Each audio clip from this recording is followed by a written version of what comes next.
Hello and welcome to SPM IS Academy. Today we will analyze the Assam Tribune newspaper of 25th April 2020. Please note you can download the PDF version of today's newspaper analysis by clicking the link given in the comment section. You can download the PDF version of March 2020 magazine from our website spmisacademy.com. You can also log on to our online portal online.spmisacademy.com to access some of our freely available video lectures. This is the list of the topics that we will cover from today's newspaper. And the first article is taken from editorial segment. It is about monetizing deficit, and this topic is important from our syllabus paper 4 Indian economy point of view. So this article talks about the fiscal stress that the central government as well as the state governments will have to face because of current lockdown. So the entire fiscal year 2020-21 is going to be very stressful for the central as well as the state government. The budgetary planning that the governments had made will be changed massively because no one had accounted for such a huge lockdown because of COVID-19 pandemic. So whatever budgetary planning was made, that will have to be altered to a great extent. And economic activities since have come to a complete standstill because of the ongoing lockdown for more than a month. The revenue planning especially will see a huge hit.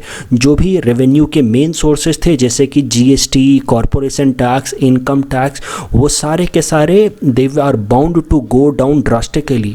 और ऐसे हालत में भारत सरकार और state governments की कमाई बहुत कम होने वाली है, जबकि खर्चे वही रहेंगे या खर्चे कुछ और बढ़ ही जाएंगे. तो ऐसे हालात में भारत सरकार को अपने लिए कुछ नए एवेन्यू सोचने होंगे फॉर रेवेन्यू जनरेशन. सो एक बार इस साल का जो बजट था उसको हम लोग ब्रीफली देखते हैं. Let us have an overview of budget planning for the physical year 2020-21 by the union government. तो ये सारे कुछ सोर्सेज थे जहां से रेवेन्यू जनरेशन करने का प्लान किया था भारत सरकार ने. It was the projected revenue generation sources. उसमें आप देख सकते हैं कि सबसे ज़्यादा रेवेन्यू जनरेशन का सोर्स था जीएसटी से और कॉरपोरेशन टैक्स से रेवेन्यू जनरेट करने का प्लान था भारत सरकार का. उसके बाद दूसरे नंबर पे आता था इनकम टैक्स, और लगभग 20% जो हमारा रिक्वायरमेंट था रेवेन्यू का, that was to be made through borrowing. तो ये है मोर और less the overview of the revenue planning made by the government of India for the physical year 2020-21. इससे रिलेटेड प्रीलिम्स में सवाल जरूर पूछा जा सकता है. इस तरह के सवाल अक्सर आते रहते हैं कि कौन से सोर्सेज हैं जहां से भारत सरकार की सबसे ज़्यादा रेवेन्यू जनरेशन होगी. इस साल आप देख सकते हो 18% from GST as well as 18% from corporation tax while 17% from income tax. तो income tax is slightly less than corporation tax and GST. जबकि ये सारे हमारे सोर्सेज हैं जहाँ पे एक्सपेंडिचर करने का प्लान है भारत सरकार का अलग अलग सेगमेंट्स में. अब एक बात तो तय है कि expenditures are going to remain the same. Expenditures में तो कोई कमी आएगी नहीं. Rather, expenditures are bound to go up because of the steps taken by the governments, central as well as the state government, to mitigate the impact of COVID-19.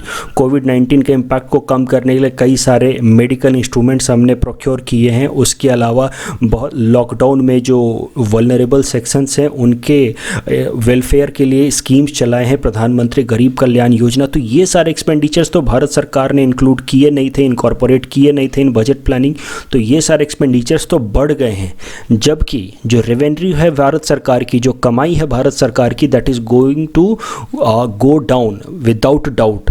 क्योंकि जब income economic activities रुकेंगी तो GST से revenue generation नहीं होगा. Economic activities रुकेंगी तो naturally corporation tax उतना नहीं आएगा जितना भारत सरकार ने प्लान किया था, as well as income tax भी उतना नहीं आ पाएगा जितना भारत सरकार ने प्लान किया था. तो अगर आप देखें तो सारे के सारे हेड में कमी आएगी because of the ongoing lockdown.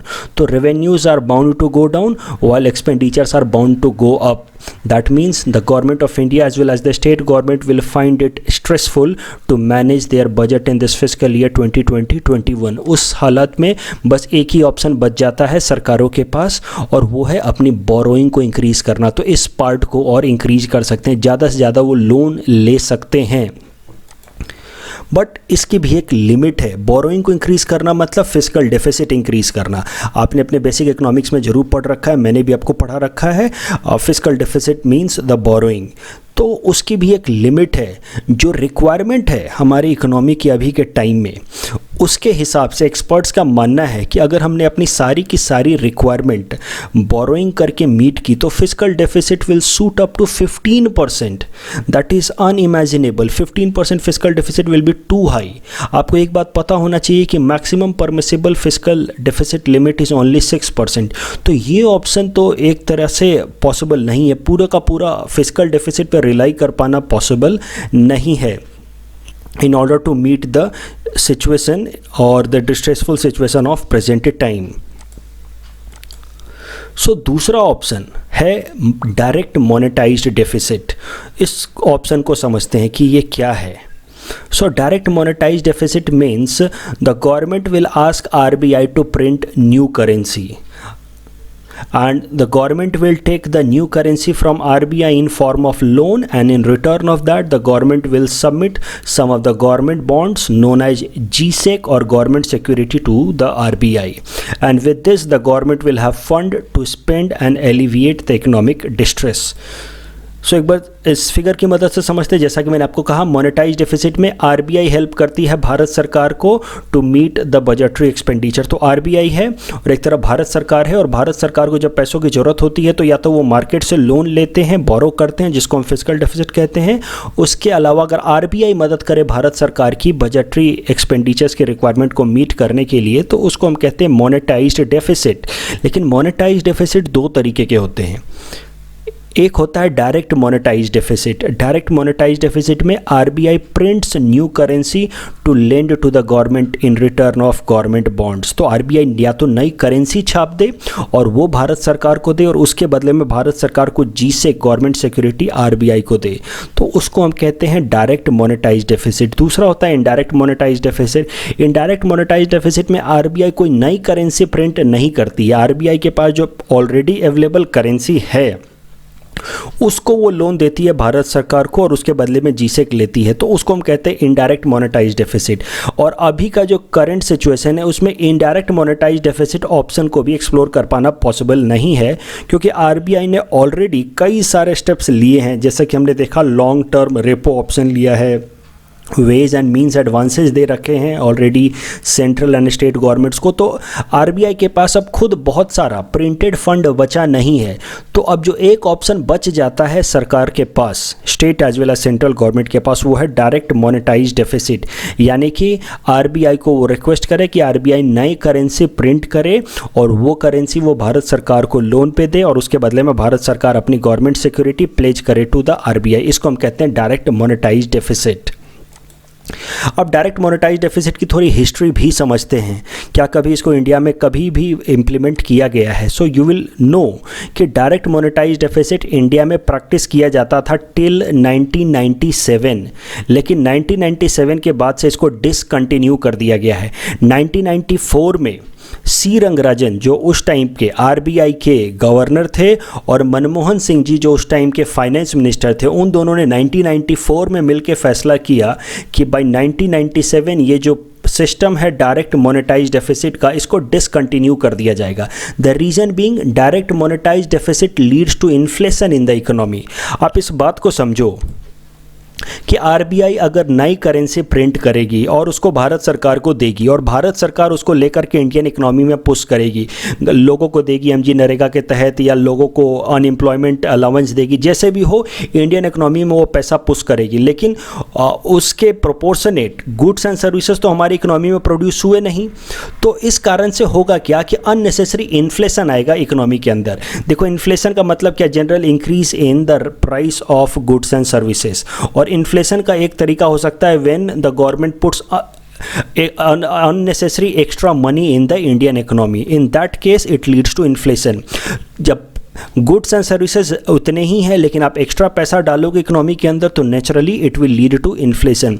और जो सबसे बड़ा प्रॉब्लम है डायरेक्ट मोनेटाइज डेफिसिट का, that it leads to inflationary pressure on the Indian economy, and that is why in 1994 the then finance minister and RBI governor had decided to discontinue the system of direct monetise deficit. लेकिन उस time में जो RBI governor थे C Rangarajan साहब, उन्होंने ही अभी के लिए सजेस्ट किया भारत सरकार को कि भारत सरकार के पास अब कोई खास ज़्यादा ऑप्शन बचे नहीं हैं to meet the fiscal requirement of present time. तो C रंगराजन जिन्होंने उस टाइम में डायरेक्ट मोनेटाइज डेफिसिट को स्क्रैप किया था, बंद किया था, उन्होंने ही सजेस्ट किया है भारत सरकार की, और भारत सरकार को डायरेक्ट मोनेटाइज डेफिसिट ऑप्शन को एक्सप्लोर करना चाहिए to meet the budgetary requirement in the present time that is stressful because of COVID-19.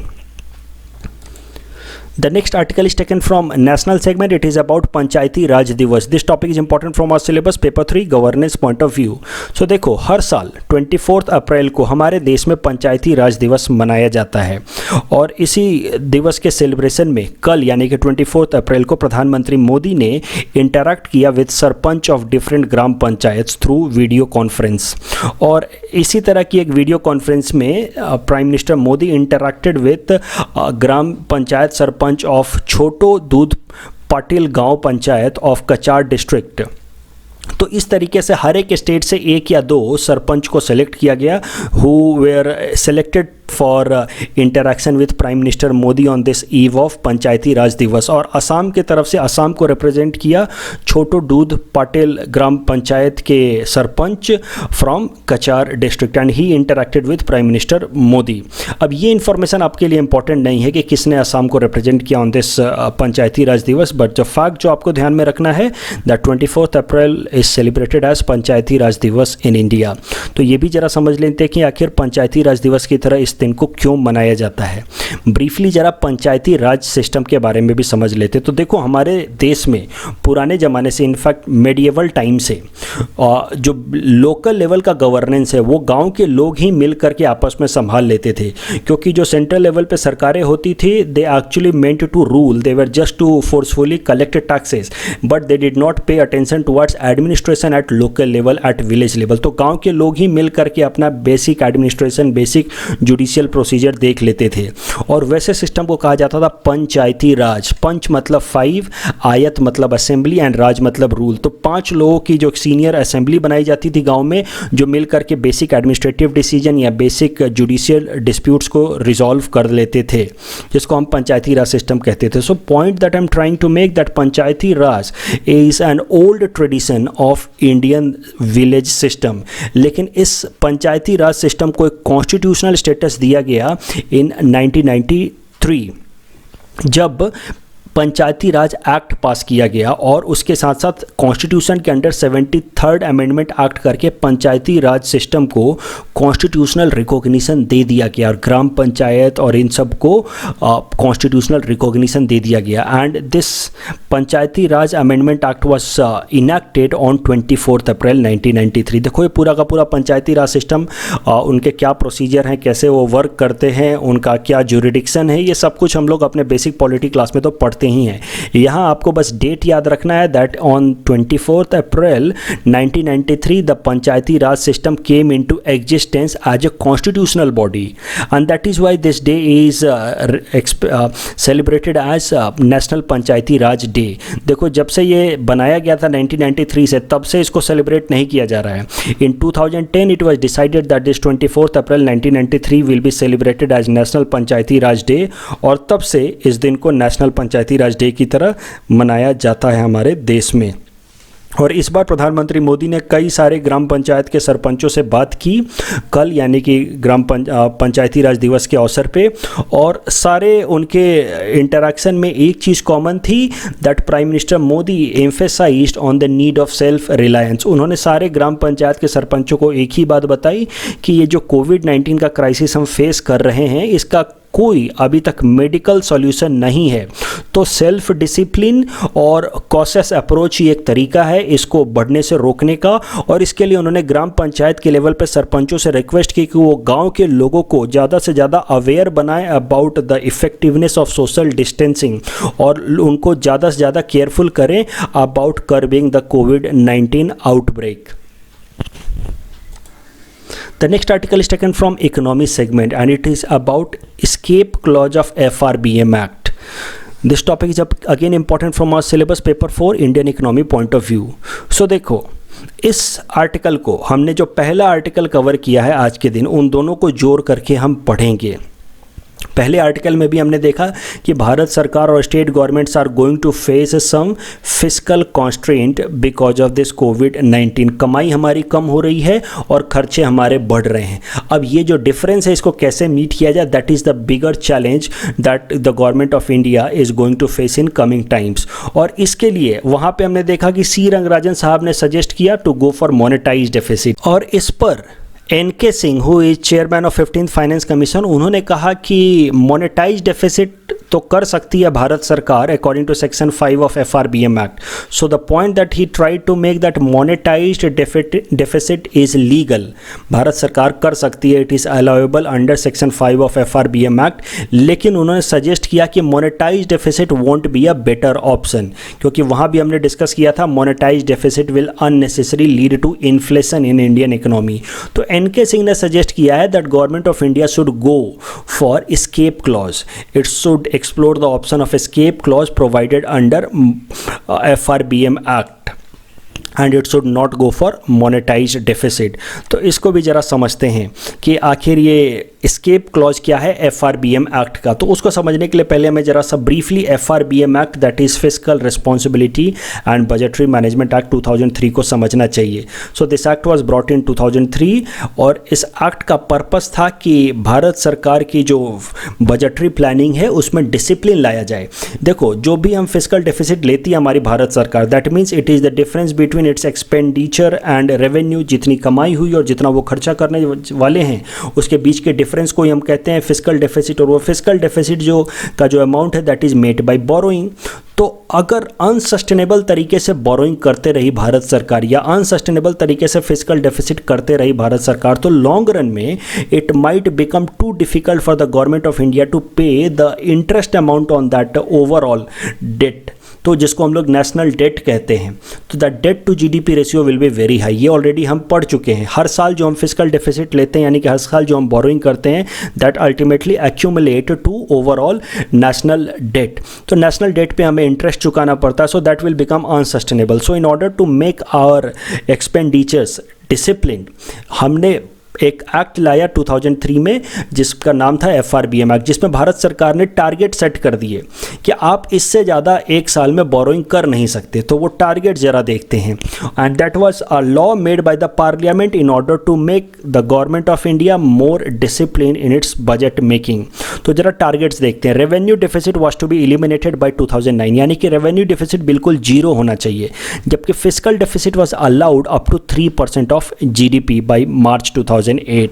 तो फिस्कल डेफिसिट अलाउ किया उन्होंने 3% तक, लेकिन रेवेन्यू डेफिसिट को बिल्कुल जीरो कर देने का प्लान किया गया इन FRBM एक्ट। और वैसे तो FRBM एक्ट सेंट्रल गवर्नमेंट के लिए था, लेकिन जो 12th प्लानिंग कमीशन था उसने सजेस्ट किया कि सारे स्टेट गवर्नमेंट्स को भी इसी तरह का लॉ लाना चाहिए at the state level, and that is why all the state governments brought fiscal responsibility act at the state level by passing this act in their respective state legislature। और उसके हिसाब से सारे स्टेट गवर्नमेंट्स ने भी limit fix कर दिया that their fiscal deficit will be within 3% of their gross state domestic product. तो सरल शब्दों में अब सेंट्रल गवर्नमेंट भी 3% से ज़्यादा फिस्कल डेफिसिट नहीं रख सकती, यानी कि 3% ऑफ द GDP से ज़्यादा बोरो नहीं कर सकती, और स्टेट गवर्नमेंट्स भी अपने respective gross state domestic product के 3% से ज़्यादा बोरो नहीं कर सकते as fiscal deficit according to this act. लेकिन इस एक्ट में थोड़े से क्राइटेरिया फॉर रिलैक्सेशन भी दिए हुए हैं कि कुछ कुछ सर्कमस्टांसेज में इस टारगेट से या इस लिमिट को ब्रीच किया जा सकता है। तो उस कंडीशंस को हम कहते हैं escape clause, and this escape clause is provided under section 4 sub clause 2 of FRBM Act, जिसमें बोला गया है कि इन 5 सर्कमस्टांसेस में जो टारगेट है या जो लिमिट है फिस्कल डेफिसिट का उसको ब्रीच किया जा सकता है। उस 5 सर्कमस्टांसेस को ज़रा सा समझते हैं। पहला है नेशनल सिक्योरिटी वॉर, दूसरा है natural calamity, collapse of agriculture, structural reforms like GST और decline in the real output growth of a quarter by at least 3% of the average of last 4 quarters. तो ये 5 अगर सर्कमस्टांसेस में से कोई एक भी सिचुएशन अराइज हो जाए तो वैसे हालत में section 4 sub clause 2 under FRBM act का इस्तेमाल करके जो लिमिट है 3% का उसको 0.5% तक ब्रीच किया जा सकता है। मतलब 3.5% तक फिस्कल डेफिसिट को एक्सपैंड किया जा सकता है और इस एस्केप क्लॉज का कई बार भारत सरकार ने इस्तेमाल किया है। फॉर एग्जांपल आप यहाँ भी देख सकते हैं, इस साल भी हमारे बजट प्लानिंग में हमारा जो फिस्कल डेफिसिट अर्लियर हमारा एस्टिमेटेड था, जब हमने पिछले साल 2019-20 में बजट रखा था तो उस time estimated fiscal deficit for the fiscal year 2019-20 was 3.3%, लेकिन उसको उन्होंने एस्केप क्लॉज का इस्तेमाल करके एक्सीड कर दिया बाय 0.5% और उसको बना दिया 3.8% when they put the revised estimate for the fiscal year 2019-20 when they put the budget for fiscal year 2020-21। ये आइडिया कई बार हम डिस्कस कर चुके हैं। मैंने अपने बजट एनालिसिस में भी दैट आई डिड ऑन 2 फरवरी 2020 उस दिन भी इस आइडिया को मैंने डिटेल में डिस्कस किया। जहाँ मैंने बताया कि भारत सरकार ने एस्केप क्लॉज का इस्तेमाल करके फिस्कल डेफिसिट ऑफ 2019-20 को 0.5% इंक्रीज कर दिया है। यहाँ पे आपको बस ये बात ध्यान रखनी है कि एस्केप क्लॉज का इस्तेमाल एक्स्ट्राऑर्डिनरी सर्कमस्टांसेस में करके फिस्कल डेफिसिट लिमिट को इंक्रीज किया जा सकता है और इसके हिसाब से बोरोइंग लिमिट को भी इंक्रीज किया जा सकता है।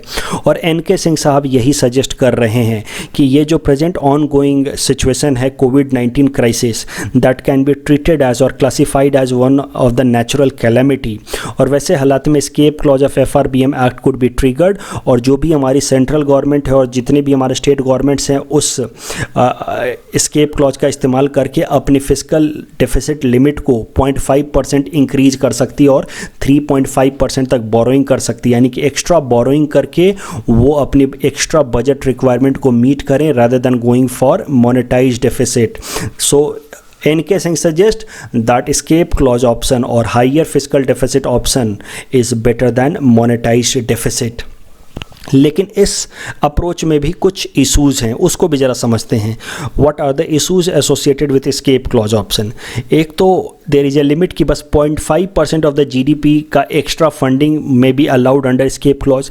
आपकी 3% की लिमिट है, आप उसको बढ़ा करके 3.5% तक कर सकते हैं, लेकिन that might not be sufficient. जो बजट रिक्वायरमेंट होगा, जो फंड रिक्वायरमेंट होगा, दैट इज़ मच हाइयर। ऐसा एक एनालिसिस मैंने पहले आर्टिकल में भी बताया कि it is expected that about 15% of GDP's fiscal deficit might be required. अगर हम फिस्कल डेफिसिट अप्रोच को लेकर के बढ़ें in order to meet the extraordinary budgetary requirement for this fiscal year, तो फिस्कल डेफिसिट 15% तक जा सकता है। और वैसे हालात में सिर्फ 0.5% सेंट्रल गवर्नमेंट और 0.5% सारे के सारे स्टेट गवर्नमेंट अगर अपने फिस्कल डेफिसिट लिमिट को इंक्रीज करें, that might not be sufficient. उसके अलावा फिस्कल डेफिसिट का मतलब बोरोइंग कहाँ से करती है भारत सरकार या state government? From the Indian economy itself. Indian economy के अंदर कई सारे इस तरह के फाइनेंशियल इंस्टीट्यूशंस होते हैं, जैसे बैंक्स हो गए, हाई वर्थ इंडिविजुअल्स हो गए, म्यूचुअल फंड्स हो गए, NBFCs हो गए, उनसे भारत सरकार लोन लेती है, कॉरपोरेट्स से लोन लेती है इन रिटर्न ऑफ गवर्नमेंट सिक्योरिटी। तो फिस्कल डेफिसिट में सरल शब्दों में भारत सरकार बोरो करती है बाय प्लेजिंग इट्स GSEC। लेकिन इंडियन इकोनॉमी में अभी इतने सारे जो फाइनेंशियल इंस्टीट्यूशंस हैं उनके पास उतना पैसा ही नहीं है कि वो जो रिक्वायरमेंट है अभी की उसको वो फाइनेंस कर सके। तो सरल शब्दों में मैं यहाँ ये कह रहा हूँ कि जो एस्केप क्लॉज वाला अप्रोच है, यानी कि फिस्कल डेफिसिट के लिमिट को इंक्रीज करके अपनी एक्स्ट्रा बजट रिक्वायरमेंट को मीट करने वाला अप्रोच है, उसमें 2 प्रॉब्लम है। पहला तो लोगों के पास इतना पैसा नहीं है कि वो भारत सरकार की इतनी रिक्वायरमेंट को फंड कर सके, और दूसरा 0.5% लिमिट इंक्रीज करने से जो एक्चुअल रिक्वायरमेंट है वो मीट नहीं हो पाएगी। सो अब आज जो हमने पहला आर्टिकल डिस्कस किया और इस आर्टिकल की मदद से इन दोनों में जो आइडियाज़ हमने डिस्कस किए हैं उस आइडियाज़ के बेसिस पे ये मेंस क्वेश्चन आप अटेम्प्ट कर सकते हैं। The question might be like this: covid will pose economic challenges for the government. What are the possible avenues for the government to address the economic distress? Also highlight the challenges associated with it. तो ये दोनों article मैंने discuss किया, उसके basis पे आप ये answer लिख सकते हैं। स्टार्टिंग में आप थोड़ा इंट्रो दे करके बता देना कि कोविड-19 will not lead just health issues but also it will lead to some economic fallouts. वो सारी चीज़ें बता देना। ग्रेट लॉकडाउन लिख देना, that IMF has now projected that world is moving towards great lockdown. Indian economy is also bound to face some issues. वहाँ पे आप IMF का वो साउथ एशिया वाला रिपोर्ट भी मेंशन कर देना, जहाँ बता देना कि इंडियन इकोनॉमी का ग्रोथ रेट बस 1.9% ही रहेगा. उसके बाद आप बताना कि भारत सरकार की जो बजटरी प्लानिंग थी, उसके अलावा जो स्टेट गवर्नमेंट की बजटरी प्लानिंग थी, वो अब बुरी तरह से स्ट्रेस में आने वाली है इन द फिस्कल ईयर 2020-21, क्योंकि उन्होंने तो कोविड-19 के इम्पैक्ट को इनकॉर्पोरेट किया ही नहीं था. तो कोविड-19 के कारण अब एक्सपेंडिचर सूट अप कर जाएंगे जबकि रेवेन्यू डिक्रीज कर जाएंगे. तो फिस्कल डेफिसिट बहुत हाई होने वाला है. फिस्कल कॉन्स्टेंट भारत सरकार पे बहुत हाई होने वाला है. और वैसे हालात में इस हाई फिस्कल कॉन्स्टेंट को मीट करने के लिए जो डिफरेंस है एक्सपेंडिचर और रेवेन्यू का, उस डिफरेंस को मीट करने के लिए दो पॉसिबल ऑप्शन निकल के आए हैं. पहला है कि एस्केप क्लॉज का इस्तेमाल किया जाए under section 4 sub clause 2 of FRBM act, और ये अप्रोच सजेस्ट किया है NK सिंह ने. और दूसरा है मोनेटाइज डेफिसिट का इस्तेमाल किया जाए. दोनों के अपने अपने चैलेंजेज हैं. मोनेटाइज डेफिसिट का चैलेंज है कि it will lead to inflation, while escape clause का प्रॉब्लम है that the fund that will come from escape clause is not sufficient, क्योंकि it allows only 0.5% exceed in the limit. और हो सकता है कि हमारे इकोनॉमी के अंदर इतना ज़्यादा लिक्विडिटी ना हो कि भारत सरकार के इस बजटरी रिक्वायरमेंट को फुलफिल किया जा सके. So both approach has certain challenges. इस तरह से आप ये अपना आंसर फ्रेम कर सकते हैं. The next article is taken from Assam segment. It is about mining in Assam Elephant Reserve. This topic is important from our syllabus paper 6 Assam Environment. एक बार जरा न्यूज़ समझते हैं. न्यूज़ आर्टिकल क्या है? National Board of Wildlife has approved a mining project in Saleki Protected Forest under Dehing Patgai elephant reserve of Assam. और ये जो project है, mining project, that will be conducted by north eastern coalfield which is a subsidiary of coal India limited. और बहुत सारे environmental experts कह रहे हैं कि ये जो प्रोजेक्ट अप्रूवल दिया है national board of wildlife ने, it will pose serious threat to Patkai elephant reserve. तो पटकाई एलिफेंट रिजर्व इस साल न्यूज़ में आ गया है, तो इससे रिलेटेड हो सकता है आने वाले एग्जाम में सवाल पूछ लिया जा सके. तो देहिंग पटकाई एलिफेंट रिजर्व के बारे में जरा सा समझ लेते हैं. It is also known as Jaipur rain forest and it is located in Dibrugarh and Tinsukia district of Assam. इसका नाम है देहिंग पटकाई बिकॉज देहिंग नाम इसको मिला है from the river that moves through this elephant reserve, और पटकाई नाम इसको मिला है फ्रॉम द हिल जिसके फुट में ये सेंचुरी है. So Dehing Patkai Wildlife Sanctuary is because of the Dehing River that traverses through the reserved forest plus the Patkai Hills under which this reserved forest or wildlife sanctuary is located.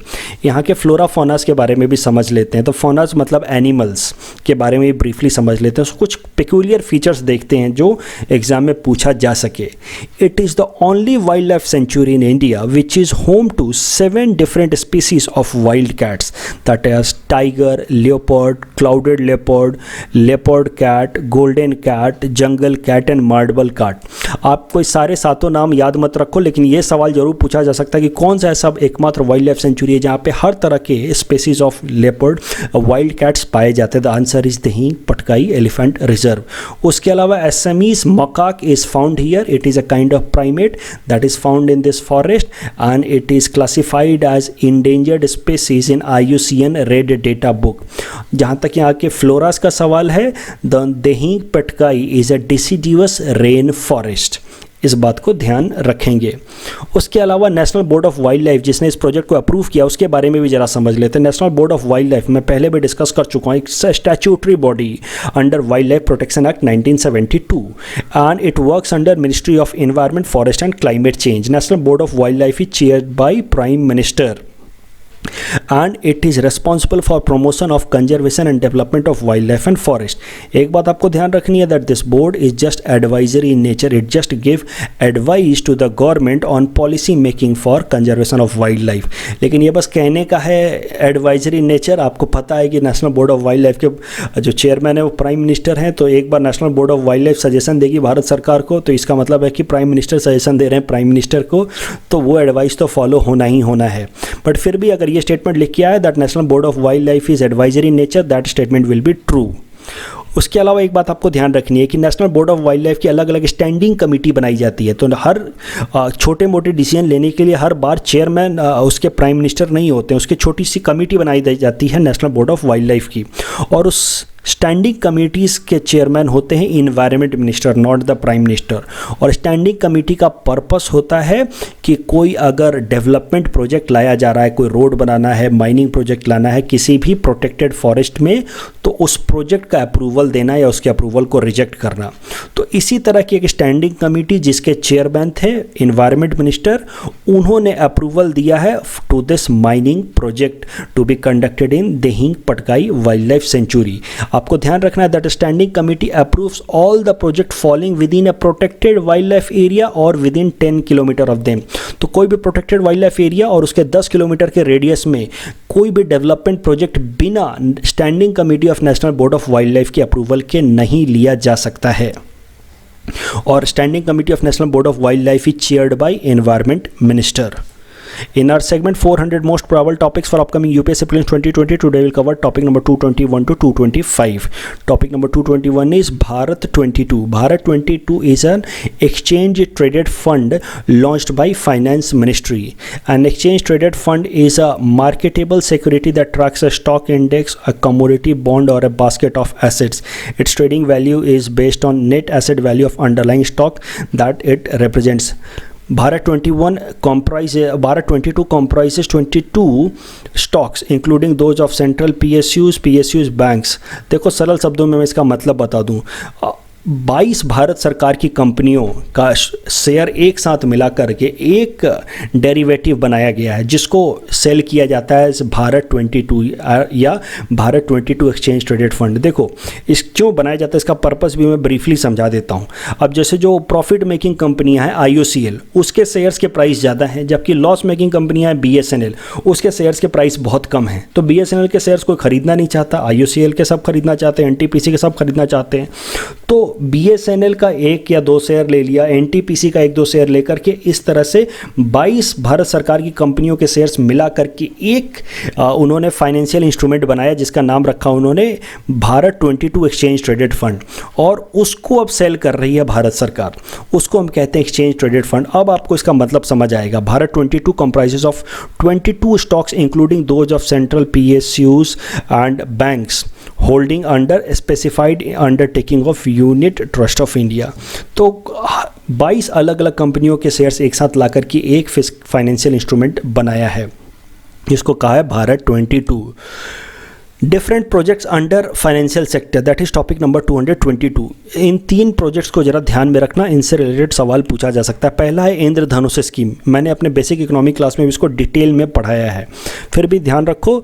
Indradhanush scheme is the government announce this Indradhanush scheme for revamping public sector banks in August 2015.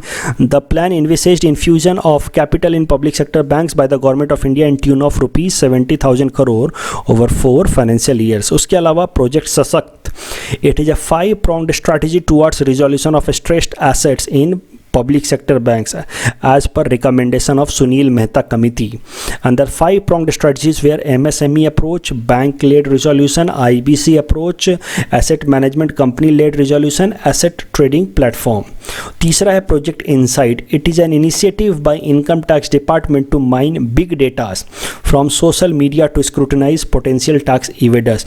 तो artificial intelligence और big data का इस्तेमाल करके tax evasion को control करने के लिए income tax department ने स्टार्ट किया है project insight. Please attempt this question on the basis of this topic. Topic number 223 is about cooperative bank. तो PMC फेलियर के बाद कोऑपरेटिव बैंक इस साल बहुत सारे न्यूज़ में थे. तो कोऑपरेटिव बैंक्स के बारे में जो उनके बेसिक डिटेल्स है वो तो मैं न्यूज़ पे अपने बेसिक इकोनॉमिक क्लास में पढ़ा ही चुका हूँ। यहाँ पे उससे अलावा कुछ और फैक्चुअल इन्फॉर्मेशन देखते हैं। Cooperative banks are regulated by RBI but they are controlled by the state as cooperative is under state list and this has led to some ambiguity in power। ये इस साल बहुत न्यूज़ में था कि regulate कर रही है आरबीआई लेकिन ओवरऑल ओनरशिप है स्टेट गवर्नमेंट की। शायद से this was the reason behind failure of so many cooperative banks. तो ये इस साल न्यूज़ एग्जाम में आ सकता है। Nearly 90% of the cooperative banks are located in 7 states only। that means the cooperative banks are unequally distributed in India। Please attempt this question based on this topic। Topic number 224 is about Bheem app। Bheem app allows the user to transfer money to someone with either a UPI enabled bank account or via the bank account number and IFSC code details। Bheem app supports commercial transactions and it even provides features such as scan and pay। Please attempt this question based on this topic। Topic number 225 is about participatory notes, which are also known as P notes, and they are instruments that issued by registered FIIs। They are used by the clients of foreign institutional investors who do not wish to participate directly in the Indian stock market। FII के साथ indirectly अगर कोई invest करना चाहता है in Indian financial sector तो उसको हम कहते हैं पार्टिसिपेटरी नोट्स। पार्टिसिपेटरी नोट्स को मैं काफ़ी डिटेल में विद फिगर एक्सप्लेन कर चुका हूँ इन माई न्यूज़पेपर एनालिसिस। ये भी इस साल बहुत सारा न्यूज़ में रहा था तो इससे भी रिलेटेड सवाल आने के चांसेस हैं। An entity can invest in participatory notes without registering under SEBI, while registering under SEBI is compulsory for all FIIs। Foreign institutional investors are the entities established outside India that are responsible for making investment proposals in India। Please attempt this question based on this topic। This is the answer of question number 216 to 220 that I had given in yesterday's newspaper analysis।